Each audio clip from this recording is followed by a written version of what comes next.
Hi everybody, this is a high-level brief overview about PCI DSS. And being a high-level overview, we're not going to go into too much technical or deep dive, but this is just to give you a flavor of what is PCI DSS, what is it about, why report, and how to report, and to answer some of the common questions that I hear, so that hopefully that will be able to help you get started on your PCI DSS journey. And of course, I'll leave my details at the end if you want any questions answered about PCI or business security or financial security. So just before we begin, just a little bit about myself. So my name's Mike Hopewell and I'm a security coach. So what that means is for me, I teach financial security and I also teach about business security. So since I was very young, I've always been interested in technology, programming, and understanding how things work. And I've had opportunities as a teenager to help in security. And after graduating, I also had a job in information security, where I had to travel to countries, collect information, and escort that information, whether it's on DVD, hard disk, or other media, paper media, and escort that back to our country to be stored in some vaults. And during this time is that I also had the opportunity to get into information security, specializing in credit and debit card security, such as PCI. And during this time, I also built myself a property business, helped other people do the same, and it's quite fascinating to me trying to understand that how many people have not thought about their financial security, how many have not thought about their business, how many people in business who have not thought about having a business plan, don't plan for the future. And there's a risk to that. So my mission is to try and help as many people and businesses learn about financial security and also business security. So with that in mind, we're going to continue now talking about PCI DSS, but mostly about the council.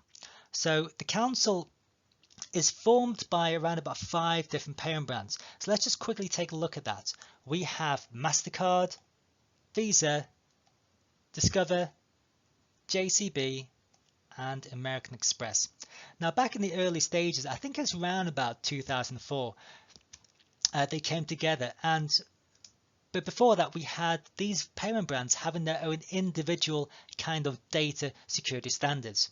So what I mean by that is a entity would try and get assessed under the MasterCard standard and pass. But then later on they would try and get assessed by Visa and fail. So why would they pass one and fail the other? These are big payment brands. So it just didn't make any sense, and these payment brands came together and formed the PCI Council. And the PCI Council's job with all these parent brands or these, I say, security experts together, putting their heads together and forming a global standard.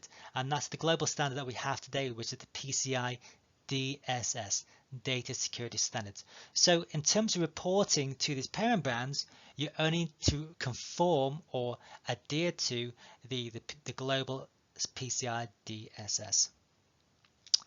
So what is the PCI DSS? Now, PCI DSS as a whole covers 12 high-level topics. And some of these, I'm just going to stress now, not all of these may apply for you when reporting for PCI DSS, and we'll come on to the reasons why shortly. But if we go through this quite quickly, we'll start with point number 1, installing and maintaining a firewall configuration to protect your cardholder data. So if you think of security as, say, an onion, and an onion has several layers. And this is where your firewall stands on the outer layer to protect the inner layers. So your firewall is one of the most crucial parts, and if it's configured right, is effective in at least protecting many attacks before people break into or try to break into inner layers of your security onion model. The second point is to basically protect your systems by not having the default accounts, not having default credentials. If you go to any kind of search engine and type in, say, a default password and maybe the type of system like Cisco or Fortinet or Windows, it may come up with some default passwords for your system. So it's very, very important to have configuration standards, configuration or build guides, if you want to call it that, to make sure that you remove any or change any default passwords. So if they break through your firewalls and you break through your boundaries, if they get onto your systems, hopefully, or sorry, if they try and access your systems, they should not be able to get onto it quite easily because your default passwords have been changed. Now, point number 3 is that if you have card holder data, then of course we want to protect the card holder data in the systems. So let's say, for example, they get through the firewall, they get through onto your system, and then they get access to your card holder data. Hopefully, if you've done it right, you've actually protected your card data with some controls.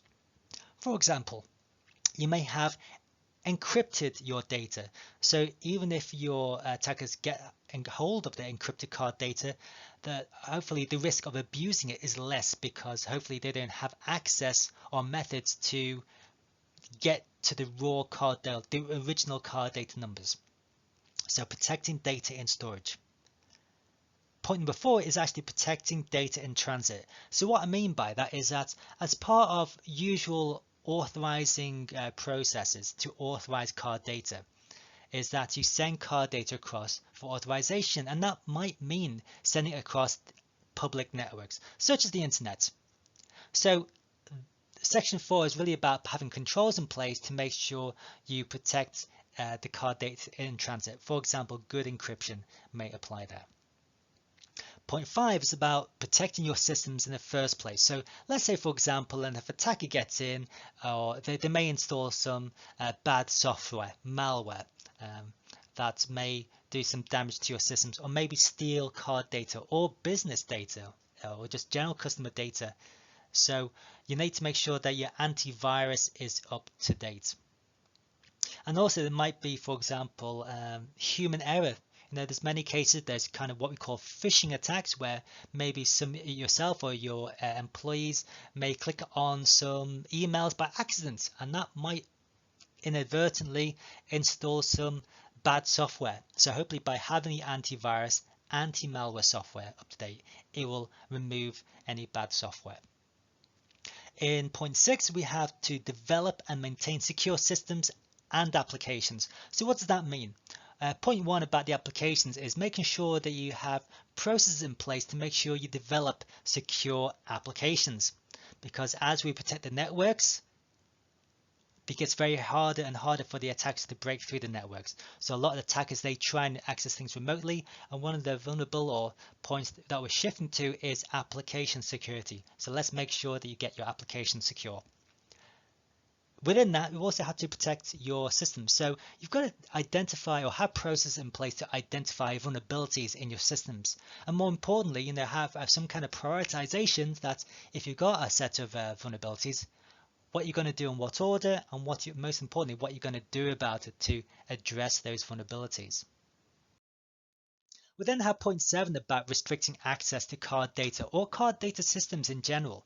So you need to make sure that your roles are defined, and make sure there's only those roles that are permitted can access those systems and access that data. So what we call role-based access control. And point 8 is really to enforce that by having systems that enforce role-based access control, by identifying the user, make sure that that user has the right privileges and authorized to access the right system components and system data. We then package that up with and protect it with section 9 to make sure that there's actual physical controls in place, making sure doors are locked, making sure those systems are physically protected from intruders or people who are trying to break in. And making sure, again, having role-based access control, make sure that only those people who need physical access do have access. We then have point number 10 about tracking and monitoring. So we need to make sure our systems are configured correctly to log. So making sure logging what actions are undertaken, who did what, where and when. We also have point 11 about making sure that we regularly test our security systems, such as doing scanning, or what in the industry you call pen testing or penetration testing, to try and simulate attackers and try and identify any vulnerabilities, so these vulnerabilities can be fixed as well.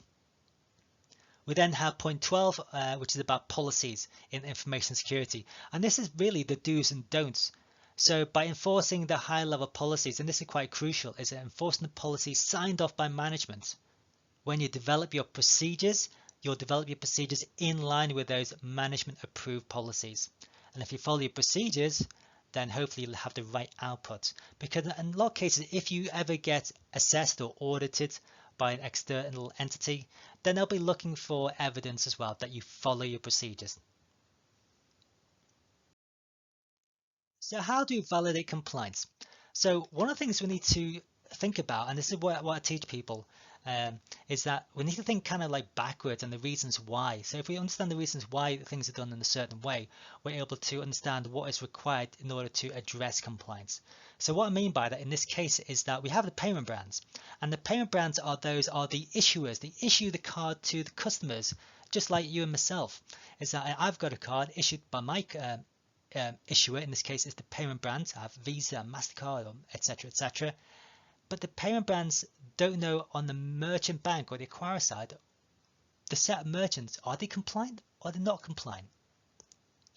And so it's the merchant's job to go and ask those questions. So whereas the payment brand is asking the merchant bank / acquirer on a quarterly basis, therefore the merchant bank or acquirer is asking the merchants on a quarterly basis, hey guys, are you PCI compliant or are you not compliant? If you're not compliant, give me a set of deadlines and what you're going to do about it. So by doing that, the merchants will then report on a quarterly basis to the merchant bank, who then put it into nice reports and some information to report to the parent brand on a quarterly basis. This is how our merchants are doing for PCI compliance. So then that leads us later on into how to report to the merchant bank, or what is needed to report to the merchant bank. So in order to validate compliance, it really does depend, firstly, asking what level are we? That's the first question to ask. What level are we as a merchant or service provider? Now what I'll do, I'll quickly switch over to service provider because it's got less levels. So in short, if you're level 1 or deemed a level 1, then you need to complete what is called a report on compliance. That is your deliverable, your ROC, report on compliance. And that is done by engaging with a qualified security assessor, QSA, qualified security assessor, who will help you complete the report to deliver to your merchant bank, or the issuer in some cases for the service provider. If you're level 2, then you go straight to self-assessment questionnaire. And there are different levels of questionnaires, but as a service provider, you need to complete an SAQD if you're level 2. And again, report that to your issuer or payment brand. As a merchant, there are 4 different levels. Now, again, as a level 1, you need to report provide a report on compliance, a ROC, to your merchant by, say, merchant bank or your payment brand in some cases. And how you do that is, again, you engage with a qualified security assessor, a QSA. But what happens if you're not a level 1? Then again, as a level 2 to level 4, you are allowed to complete a self-assessment questionnaire, an SAQ. And we'll lead on to later about what questionnaires. But just got to bear in mind that for some level 2 merchants, your bank or parent brand may ask you to complete a full-blown report on compliance because you may be deemed as a high risk. So let's move on to the next one, which is about which SAQ. So you've been deemed as a level 2 or level 4 and deemed as you are allowed to complete a questionnaire, a self-assessment questionnaire. So which one do you have to complete? Well, it depends. The next question is that how do we process card data? So in terms of, I'd say the easiest one, which is SAQA, this is basically where you have a card not present process. So what I mean by that is the card you take is not physically there on site. So you may be taking the card details via e-commerce, or you may be taking those card details remotely via mail order, could be written down on paper, or via telephone order. And in some cases for SEQA, in terms of e-commerce, that is fully outsourced to like an online payment service provider as well. So that will differentiate between the SEQA and SEQEP. Now, it does get confusing at times, so I admit that to some people, and you're probably best getting expert advice or to answer some of your deep questions to determine if you're level SEQA or SEQEP if you're in the e-commerce space. So just to give you some kind of guidance on a high level, SEQA for e-commerce might be that you do something like an iframe, or where you redirect the customer to an external entity such as a bank's payment portal. So never ever ever does the customer enter any card details on your website. They're always redirected to a third-party website. Now you may be processing card whereby the customer enters your card details, but again you could argue they're not entering it through your systems. Well, it might be that you have to complete an SEQEP, sorry. And again, you just need to determine those methods, and there's lots of guidance out there, but it does get into some technical artifacts, which is out of the remit for this webinar today. So we've got SEQB, which is basically the old telephone dial-up. So with the old chip and pin models, you may have a chip and pin where it's just got a telephone line connected to your bank. What that means is that there's no card data being processed on your network, your company network. It's all going via the telephone. Conversely, you've got the BIP questionnaire, which is for those IP connected network terminals. So whereby you've got those chip and pin terminals and you put the card details in, but it's connected to your network. So in effect, card data is flowing through your network. And we've got to put controls in place to protect the network. So there's more controls in that questionnaire. We also have the SEQC, which is basically for payment applications. So if you've got a payment application or an application that processes, stores, or transmits card data, we have to make sure it's handling it securely. So there's a lot of controls in the C about making sure you protect your network and you protect your workstations and protect your systems with the application on it. We then have a C/VT. So this is where, again, it's an application, but it's not really an application that's on your system, on your network. It's actually a virtual terminal whereby you may have a telephone agent, and they may entering the card details into, say, a web browser. And on the web browser, that's hosted by a third-party company where you just, agents are entering card details straight onto that web browser, and away it goes. You also have the SAQ point-to-point encryption, P2PE, and that's whereby you are confirmed to be using a P2PE solution, and you've implemented it correctly, and you can fill out this questionnaire. We also have SEQD, which is basically if you don't fit into the other questionnaires, then this is really a catch-all. But ideally, the SEQD is a full-blown, it's like a report on assessment, a report on compliance assessments. And really, you want to try and avoid the big one, the SEQD, where possible, and try and drop down to the other SEQs where you can do. And sometimes it might mean that you don't introduce new technologies. It might be just by the way you change your business processes, which will help you drop down to the easier questionnaires. So here are some common questions that I come across in time. So who does the PCI Dss apply to? Does it really apply to me? Well, I think about it, just as a catch-all, is that if you are not an issuer and you're processing card data, then PCI Dss applies to you. Now, you may be arguing that, like, say, for example, if you're a bank, yes, you don't have to report to anyone, but it doesn't mean to say that you must not do PCI Dss. So where it comes to merchants, you do have to report it, and the merchants have to report to the merchant banks, and that's where the SAQs and the ROCs come in, and it's to be delivered. What happens if I'm not PCI Dss compliant? Well, if you're not PCI Dss compliant, then obviously you need to mention that to and update your merchant bank, because at the end of the day, the merchant bank is then going to report that up to the payment brands. So that could have some consequences to yourself if you're not PCI Dss compliant. First of all is that fines may come down from the actual payment bank to the actual merchant banks, the acquirers. And you probably don't know this, but behind the scenes, the merchant banks / acquirers are getting hit with fines, and it's only so many fines they can take.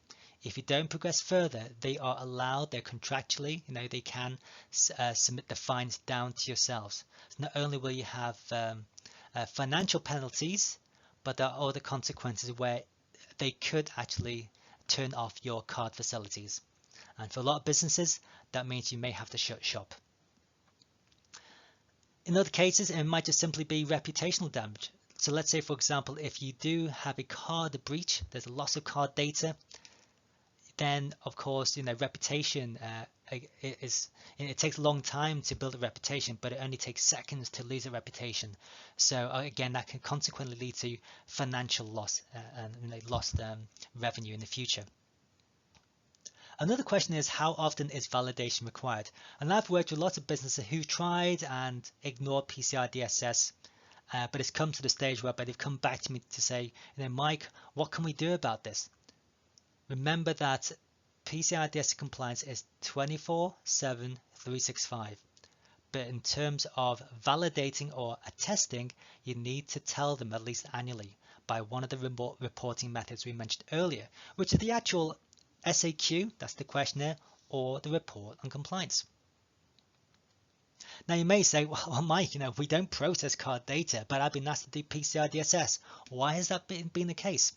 Well, it might be true that you don't process card data, but it might be that you may be impacting the security of someone else's card data. So let me give you an example. Let's say, for example, if you are a data center, then of course as a data center, you're selling, hosting services, as it will, co-location services.